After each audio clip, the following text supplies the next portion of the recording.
Big cone tornado. That is a big stovepipe, man.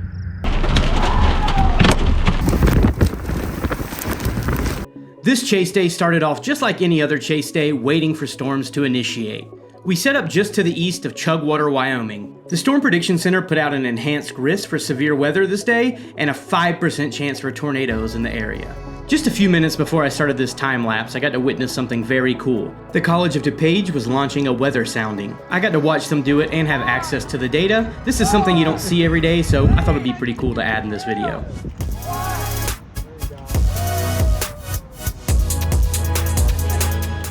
It didn't take long for the storms to get going, and man, when they did, they just erupted. Just look at this updraft rapidly expanding.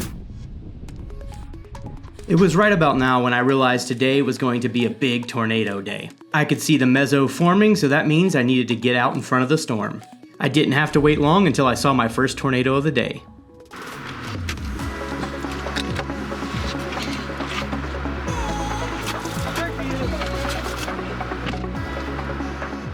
And just like that, it was gone. It roped out and completely dissipated. All that means is it's time to reposition to catch tornado number 2. This chase was pretty interesting because every tornado I saw that day was bigger than the last. You can see there to the left, a new funnel is forming, and I felt like I was in a pretty good position to see this next tornado. And I know I'm in a good position to see this tornado because Pecos Hank popped his head out of the car in front of me. If you're in the same area as Hank, you're probably in a good spot. But I needed to pass him. Let's get a little bit closer to this tornado.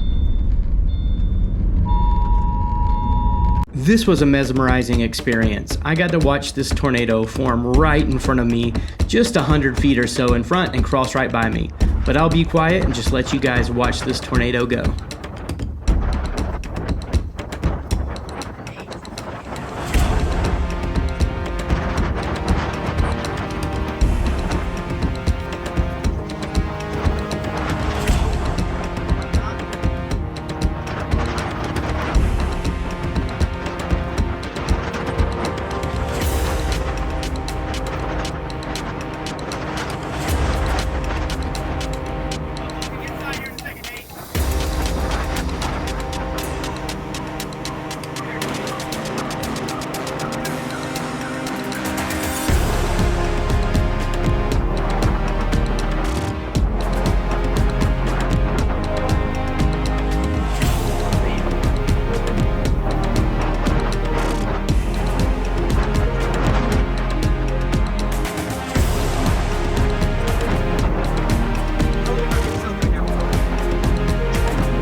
You can hear the wind pick up here. It's not because the tornado is coming towards me, it's because I got in the RFD, which is the rear flank downdraft.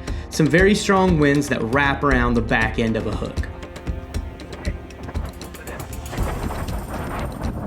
The tornado started to dissipate a little bit here, so I started walking back to my car so that I could reposition to see the next tornado. And there were 3 more tornadoes that I would see this day.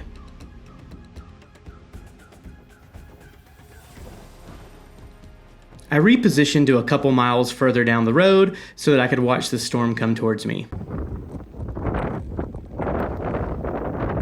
Big rotating mesocyclone right here.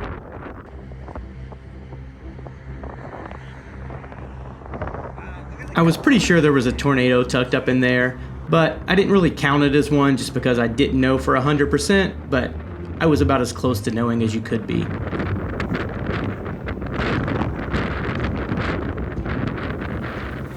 Now for this next one, I knew there was a tornado. I was driving and then looked out my driver's side window and was like, man, there's a tornado.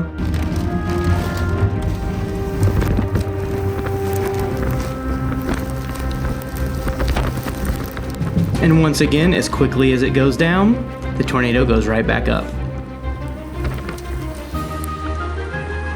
After this, I had to drive a little bit further east to Hot Springs, Wyoming, where we saw tornado number 4. At first it was kind of wrapped by rain, but as you'll see here in a second, it clears out and you get a beautiful view of this tornado.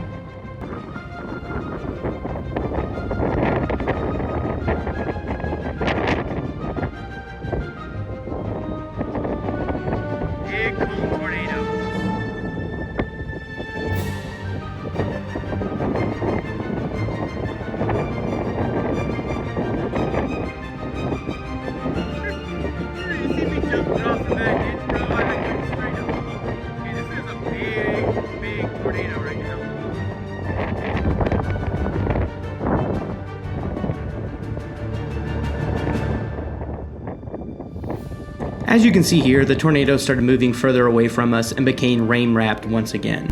So you know what that means, we gotta reposition to see the next tornado.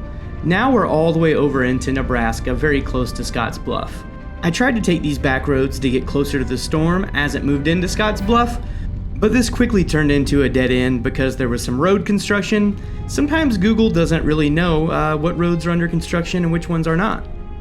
I took a few minutes to game plan here to decide how I needed to get to Scotts Bluff. Turns out I had to go back the exact way that I came, but I got there just in time to see this tornado.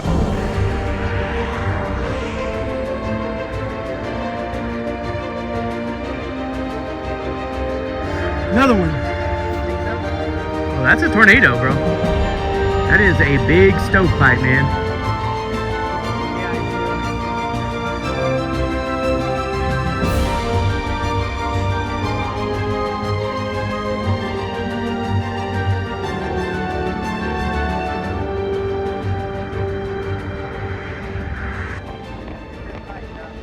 I decided to get back in the car to reposition, and this storm was heading right towards Scotts Bluff.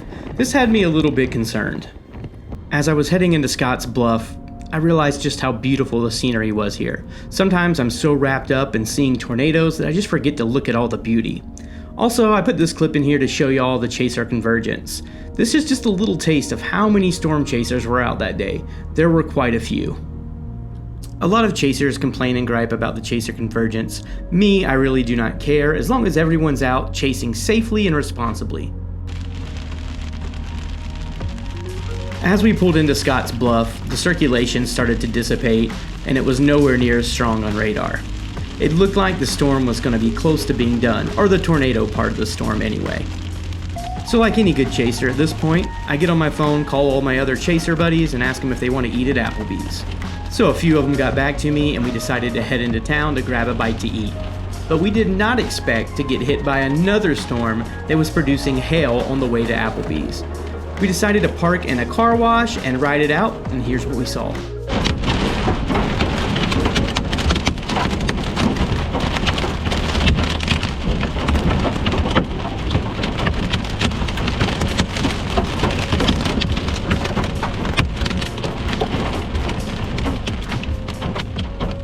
The hail lasted several minutes, and just like that, our chase was complete.